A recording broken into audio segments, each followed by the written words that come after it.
ಎಲ್ರಿಗೂ ನಮಸ್ಕಾರ. ಇವತ್ತು ನಾನು ಒಂದು ಹೊಸ ಅನುಭವವನ್ನು ಪಡೀಲಿಕ್ಕೆ ಹೋಗ್ತಾ ಇದ್ದೀನಿ. ಏನಪ್ಪ ಆ ಅನುಭವ ಅಂತ ಅಂದರೆ, ರೈತರು ಭತ್ತ ಬೆಳೆಯೋದು ನಮಗೆಲ್ರಿಗೂ ಗೊತ್ತೇ ಇದೆ. ಆದರೆ ಆ ಭತ್ತ ಬೆಳಿಬೇಕಾದ್ರೆ ಅದರಲ್ಲಿ ಎಷ್ಟು ಕೆಲಸಗಳನ್ನು ಮಾಡಬೇಕು ಅಂತ ನಮ್ಗೆ ಯಾರಿಗೂ ಗೊತ್ತೇ ಇಲ್ಲ, ಇನ್ಕ್ಲೂಡ್ ನನಗೂ ಕೂಡ. ಏನಕ್ಕೆ ಅಂದರೆ, ನಾನೊಬ್ಬ ಹಳ್ಳಿ ಹುಡುಗ ಆದರೂ ಕೂಡ ನನಗೇನಕ್ಕೆ ಗೊತ್ತಿಲ್ಲ ಅಂದರೆ, ನಮ್ಮೂರಲ್ಲಿ ಯಾವುದೇ ರೀತಿಯ ಗೆದ್ದೆ ಬೆಳೆಯಲ್ಲ. ಗೆದ್ದೆ ಇದೆ ಕೂಡ, ಆದರೆ ಏನಕ್ಕೆ ಬೆಳೆಯಲ್ಲ ಅಂದರೆ, ಅಲ್ಲಿ ಮುಳುಗಡೆ ಏರಿಯಾ ಆಗಿರೋದ್ರಿಂದ ಯಾವುದೇ ರೀತಿಯ ಗೆದ್ದೆ ಬೆಳೆಯಲ್ಲ. ಸೊ ನಾನು ಹುಟ್ಟಿದಾಗಿಂದ ಇಲ್ಲಿವರೆಗೂ ಗೆದ್ದೆ ಬಗ್ಗೆ ನನಗೆ ಐಡಿಯಾನೇ ಇಲ್ಲ. ಫಸ್ಟ್ ಟೈಮ್ ನಾನು ಅದನ್ನು ಎಕ್ಸ್ಪೀರಿಯೆನ್ಸ್ ಮಾಡೋಕ್ಕೆ ಹೋಗ್ತಾಯಿದ್ದೀನಿ. ಸೊ ಹೇಗಿರುತ್ತೆ, ಏನು ಇನ್ನು ಮುಂದೆ ಹೇಗಿರುತ್ತೆ, ಅದರಲ್ಲಿ ತುಂಬ ಪ್ರೊಸೀಜರ್ ಇದೆ. ಅದು ಡೇ ಬೈ ಡೇ ಒಂದೊಂದು ಪ್ರೊಸೀಜರ್ನ ಮಾಡಬೇಕಾಗತ್ತೆ. ಸೊ ಅದೆಲ್ಲ ಹೇಗಿರುತ್ತೆ, ಹೇಗೆ ಭತ್ತ ಬೆಳೀತಾರೆ ಅಂತ ನಾನು ನಿಮಗೆ ಕಂಪ್ಲೀಟಾಗಿ ತೋರಿಸ್ಕೊಡ್ತೀನಿ. ಹಾಗೆ ನಾನು ತುಂಬ ದಿನ ಆದಮೇಲೆ ಒಂದು ಬ್ಲಾಗ್ನ ಅಪ್ಲೋಡ್ ಮಾಡ್ತೀನಿ. ಏನಕ್ಕೆ ಅಂದರೆ, ನಾನು ಫುಲ್ಲು ಬ್ಲಾಗ್ನ ಒಂದು ಅಪ್ಡೇಟ್ ಮಾಡಬೇಕಂತ ಇದ್ದೀನಿ. ನಾನು ಮಾತಾಡೋ ಶೈಲಿ ಆಗಿರ್ಬೋದು ಅಥವಾ ನನ್ನ ಬ್ಲಾಗ್ ಶೂಟ್ ಮಾಡೋದಾಗಿರ್ಬೋದು ಎಲ್ಲದನ್ನೂ ಅಪ್ಡೇಟ್ ಮಾಡಬೇಕು. ಹಾಗಾಗಿ ನಾನು ಸ್ವಲ್ಪ ಗ್ಯಾಪ್ ತೊಗೊಂಡಿದ್ದೆ. ಸೊ ಇನ್ನು ಮುಂದೆ ಕಂಟಿನ್ಯೂ ಆಗಿ ಆದಷ್ಟು ಬ್ಲಾಗ್ನ ಮಾಡಲಿಕ್ಕೆ ಟ್ರೈ ಮಾಡ್ತೀನಿ. ಅದಕ್ಕೆ ನಿಮ್ಮ ಸಪೋರ್ಟ್ ಕೂಡ ಬೇಕು. ಸೊ ಆದ್ದರಿಂದ ಈ ವಿಡಿಯೋ ನೋಡ್ತಿರೋರೆಲ್ಲ ವಿಡಿಯೋ ಇಷ್ಟ ಆದರೆ ಒಂದು ಲೈಕ್ ಮಾಡಿ. ಸೊ ನಿಮಗೋಸ್ಕರ ಹಾಗೆ ನನ್ನ ಒಂದು ಅನುಭವಕ್ಕೋಸ್ಕರ ನಾನೊಂದು ಹೊಸ ರಿಸ್ಕ್ ತೊಗೊಂಡು ಒಂದು ಹೊಸ ಎಕ್ಸ್ಪೀರಿಯೆನ್ಸ್ ಮಾಡೋಣ ಹೋಗ್ತಾ ಇದ್ದೀನಿ. ಸೊ ಹೇಗಿರುತ್ತೆ ನೋಡೋಣ ಬನ್ನಿ. ಒಂದು ವ್ಯೂ ಎಷ್ಟು ಚೆನ್ನಾಗಿದೆ ನೋಡಿ, ಹೊಳೆ ಇಲ್ಲೇ ಇದೆ. ಸೊ ಅದೇ ಗೆದ್ದೆ, ಅಲ್ಲಿಗೆ ಹೋಗ್ತಾ ಇರೋದು ನಾನೀಗ. ನಿನ್ನೆ ಆ್ಯಕ್ಚುಲಾಗಿ ನಾವು ಗೊಬ್ಬರನ ಎತ್ತಿ ಗೆದ್ದೆ ಹಾಕ್ಕೊಂಡಿದ್ದೀವಿ. ಸೊ ಅದರ ವೀಡಿಯೋ ಮಾಡೋಕ್ಕಾಗಿಲ್ಲ, ಏನಕ್ಕೆ ಅಂದರೆ ಅದರಲ್ಲಿ ಹುಡ್ಕೊಂಡು ಹೋಗೋದೇ ತುಂಬ ಕಷ್ಟ ಇತ್ತು. ಆದರೂ ಅದು ಚೆನ್ನಾಗಿತ್ತು ಎಕ್ಸ್ಪೀರಿಯೆನ್ಸ್ ಈಗ. ಸೊ ಇವತ್ತು ನಾನು ಈಗ ಗೆದ್ದೆಗೆ ಬಂದೆ ಆಯಿತಾ. ಗೆದ್ದೆ ಹತ್ರ ನೋಡ್ಬೋದು ಇಲ್ಲಿ ಸಾರ. ಸೊ ಹೇಗಿದೆ ಅಂತೇಳಿ, ಅದೇ ಗೆದ್ದೆ ನೋಡಿ, ಎಷ್ಟು ಚೆನ್ನಾಗಿದೆ ಗೆದ್ದೆ. ಅಲ್ಲಿ ಮಾಡ್ತಿದ್ದಾರೆ ಆಲ್ರೆಡಿ ಗೆದ್ದೆ ಕೊಚ್ಚೋದನ್ನ. ಸೊ ಅಲ್ಲಿ ಹೋಗಿ ನಾನೀಗ ಜಾಯ್ನ್ ಆಗಬೇಕು. ಲೇಟಾಗಿದೆ, ಬನ್ನಿ ಹೋಗೋಣ. ಈ ಸಾರದ ಮೇಲೆ ಈ ನೀರು ಬಾಟ್ಲು ಇಟ್ಕೊಂಡು ಹೋಗ್ತಿದ್ದೀನಿ. ನಡ್ಕೊಂಡು ಹೋಗೋದು ಒಂಥರ ಚೆನ್ನಾಗಿದೆ, ಬಟ್ ಸಿಕ್ಕಾಪಟ್ಟೆ ಸ್ಕಿಡ್ ಇದೆ, ಸ್ಕಿಡ್ ಆಗಿಬಿಡುತ್ತೆ. ಚೆನ್ನಾಗಿದೆ ನೋಡಿ ಗೆದ್ದೆ. ಸೊ ನೋಡ್ಬೋದು, ಕಮ್ಮಿ ಜಾರುತ್ತೆ ಆ್ಯಕ್ಚುಲಿ, ಸಿಕ್ಕಾಪಟ್ಟೆ ಜಾರುತ್ತೆ. ಅಲ್ಲಿ ಗೆದ್ದೆ ಕೊಡ್ತಾ ಇದ್ದಾರೆ, ಅವ್ರ ಜೊತೆ ನಾನು ಜಾಯ್ನ್ ಆಗ್ತೀನಿ. ಇದು ಕೆರೆ.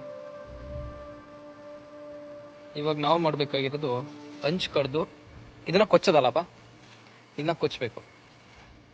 ಸೊ ಗೊಬ್ಬರನೆಲ್ಲ ತಂದು ಹಾಕ್ಕೊಂಡಿದ್ದು ನೋಡಿ ನಿನ್ನೆ.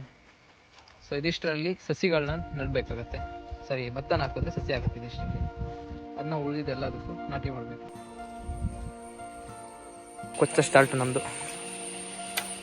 ಸೊ ಇದನ್ನ ಗೊಬ್ಬರ ಏನಿದೆ ಇದೆಲ್ಲ ಕಡೆ ಹೊಡ್ಕೊಂಬಿಟ್ಟು ಕೊಚ್ಚೋದು. So let's begin. First time ಒಂದು ಗೆದ್ದೆಗೆ ಕಾಲು ಹಾಕ್ತಾ ಇದ್ದೀನಿ. ಏನು ಸಖತ್ತಾಗಿದೆ ಅಂತೆ. ಕಾಲಿಟ್ರೆ ಒಳಗೋಗ್ತಿದೆ ಫುಲ್ಲು. ಚೆನ್ನಾಗಿದೆ ಒಂಥರ. ಗೊತ್ತಿರ್ಬೇಕಾದ್ರೆ ಫುಲ್ಲು ಮಳೆ ಬರ್ತಿದೆ ಇಲ್ಲಿ ನೋಡಿ. ಒಂದು ಕಾಲು ಭಾಗ ಆಗಿದೆ ಈಗ ಆಲ್ರೆಡಿ, ಇನ್ನೂ ಸುಮಾರಿದೆ. ಈ ಕಡೆ ಒಂದಿದೆ, ಈ ಕಡೆ ಒಂದು ಪೋರ್ಷನ್ ಇದೆ. ಅಪ್ಪ ಏನಾದ್ರು ಹೇಳ್ತೀರಾ? ಏನಾದರೂ ಹೇಳಿ ನೋಡೋಣ. ಅದೇ ಮಳೆ ಅಂತ ನೋಡ್ತಾ ನಿಂತಾಗ ನಮ್ಮಮ್ಮ ಟೀ ತಂದು ಕೊಟ್ಟರು. ಸೊ ಅದನ್ನು ಕುಟ್ಕೊಂಡು ಮತ್ತೆ ನಮ್ಮ ಕೆಲಸನ ಸ್ಟಾರ್ಟ್ ಮಾಡಿದ್ವಿ. ಅಂತೂ ಸಾಕಷ್ಟು ಹೊತ್ತಿನ ನಂತರ ಒಂದು ಗಂಡನ ಮುಗಿಸಿದ್ದೀವಿ ಈಗ. ಸೊ ಇಲ್ಲಿ ನೋಡ್ಕೊಬೋದು, ಈಗ ಅಮ್ಮ ಕೂಡ ಇದ್ದಾರೆ ಕೊಚ್ಚಕ್ಕೆ. ಇನ್ನು ಇದನ್ನು ಒಂದು ಮುಸ್ಕೊಂಡ್ಬಿಟ್ರೆ, ಏನು ನೀವು ಕಾಣ್ತಿದ್ದಿಲ್ಲ, ಇದನ್ನು ಮುಸ್ಕೊಂಡು ಇದಕ್ಕೆ ಹಾಗೆ ಹಾಕೋದು. ನೆಕ್ಸ್ಟು ಅದು ಪಾರ್ಟ್ 2 ಅಲ್ಲಿ ಬರುತ್ತೆ ನಿಮಗೆ.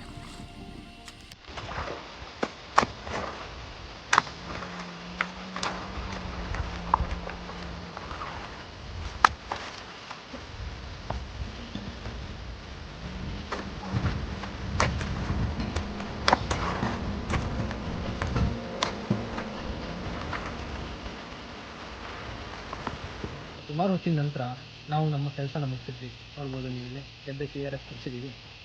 ಸೊ ಇವಾಗ ನಾವು ಮನೆ ಕಡೆ ಹೊರಟ್ವಿ. ಒಂಥರ ಖುಷಿ ಆಗುತ್ತೆ ಆಯಿತಾ ಈ ರೀತಿ ಕೆಲಸ ಮಾಡಬೇಕಾದ್ರೆ. ನನಗಂತೂ ನಿಜವಾಗ್ಲೂ ಎಕ್ಸ್ಪೀರಿಯೆನ್ಸ್ ಇಲ್ಲ ಇದರಲ್ಲೆಲ್ಲ. ನಾನು ಫಸ್ಟ್ ಟೈಮ್ ಈ ಎಕ್ಸ್ಪೀರಿಯೆನ್ಸ್ನ ಮಾಡಿದ್ದು. ಒಂಥರ ಖುಷಿ ಆಗುತ್ತೆ. ಏನಕ್ಕೆ ಅಂದರೆ ನೋಡಿ, ಬಟ್ಟೆನೂ ಕೊಳೆ ಆಗಿದೆ. ನಾವು ಚಿಕ್ಕಕ್ಕಿಂತ ಈ ರೀತಿ ಬಟ್ಟೆನ ಕೊಳೆ ಮಾಡ್ಕೊತೀವಿ ಮಣ್ಣಲ್ಲಿ ಹಾಕಿ.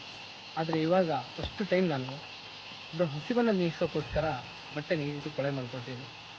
ಇದೊಂಥರ ಹೆಮ್ಮೆ ಪಡೋ ವಿಷಯ. ನೀವೇನಾದರೂ ರೈತ ಆಗಿದ್ದರೆ ಅಥವಾ ರೈತರ ಮಗ ಆಗಿದ್ದರೆ ಖಂಡಿತ ಹೆಮ್ಮೆಯಿಂದ ಒಂದು ಕಮೆಂಟ್ ಮಾಡಿ, ನಾನೊಬ್ಬ ರೈತ ಅಂತ.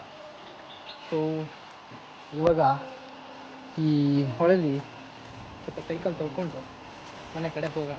ಅವರ್ ಸಮೇತ ಕೊಳೆ ಆಗಿದೆ, ನೋಡೋಣ ಬನ್ನಿ. ಹೋಗಿ ಊಟ ಬೇರೆ ಮಾಡಬೇಕು, ಟೈಮ್ ಆಗಿದೆ. ಇಲ್ಲಿ ನೋಡಿ, ಇಲ್ಲೊಂದು ತೋರಿಸ್ತೀನಿ. ಈ ಸಾರ ಎಷ್ಟು ಚೆನ್ನಾಗಿದೆ,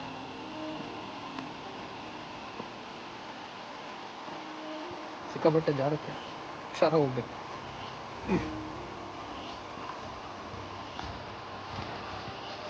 ಈ ಹೊಳೆ ಅಂತೂ ಇನ್ನೂ ಚೆನ್ನಾಗಿದೆ, ಅದು ಕೂಲಾಗಿದೆ ನೀರು ಇವಾಗ.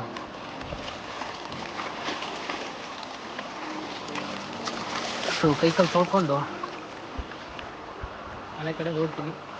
ಸೊ ಇದೇ ರೀತಿ ಇನ್ನೂ ಇದ್ರದ್ದು ವೀಡಿಯೋಸ್ಗಳೆಲ್ಲ ಬರುತ್ತೆ, ಇದ್ರದ್ದು ನೆಕ್ಸ್ಟ್ ಪಾರ್ಟ್ಗಳೆಲ್ಲ ಬರುತ್ತೆ. ಅದಕ್ಕೋಸ್ಕರ ವೆಯ್ಟ್ ಮಾಡ್ತಾಯಿದ್ದೆ. ಹಾಗೆ ಹೇಗಿತ್ತು ಅನ್ನೋದನ್ನ, ಈ ವಿಡಿಯೋ ಹೇಗಿತ್ತು ಅನ್ನೋದು ಕಮೆಂಟ್ ಮಾಡಿ. ನಿಮಗೇನಾದರೂ ಈ ವಿಡಿಯೋ ಇಷ್ಟ ಆಗಿದ್ದರೆ ಒಂದು ಲೈಕ್ ಮಾಡಿ. ಮತ್ತೆ ಸಿಗ್ತೀವಿ ಇದೇ ರೀತಿಯ ಮತ್ತಷ್ಟು ವೀಡಿಯೋಗಳ ಜೊತೆಗೆ. ಅಲ್ಲಿವರೆಗೂ ಟಾಟಾ.